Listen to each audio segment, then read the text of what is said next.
dans toute cette vague de mobilisation après la crise qui a commencé 2010-2012 en toute l'Espagne et qui a été très grave, il y a eu tous ces mouvements en Espagne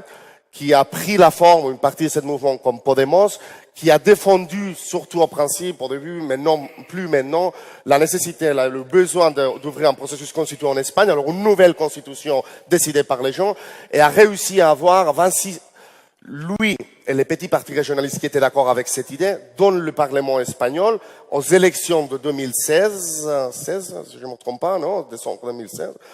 ils ont réussi à avoir 26% des sièges qui étaient à faveur, alors contre l'actuelle constitution, en faveur d'ouvrir un nouveau processus. Ça tu parles Contre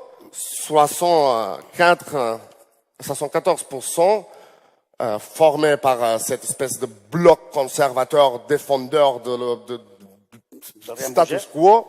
qui est PP, PSOE, Ciudadanos, qui font exactement la même chose quand il s'agit de l'État, qui étaient contre, qui sont pour faire maintenir la constitution d'il y a 40 ans, née de l'accord avec le fascisme. C'est maintenir la constitution, voir le problème, c'est que, et ça explique aussi quelque chose. Le problème, c'est qu'en Catalogne, le consensus plus ou moins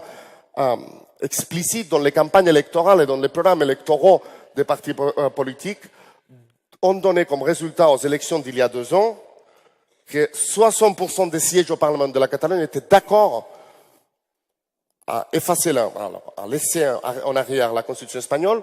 et à ouvrir un processus constituant.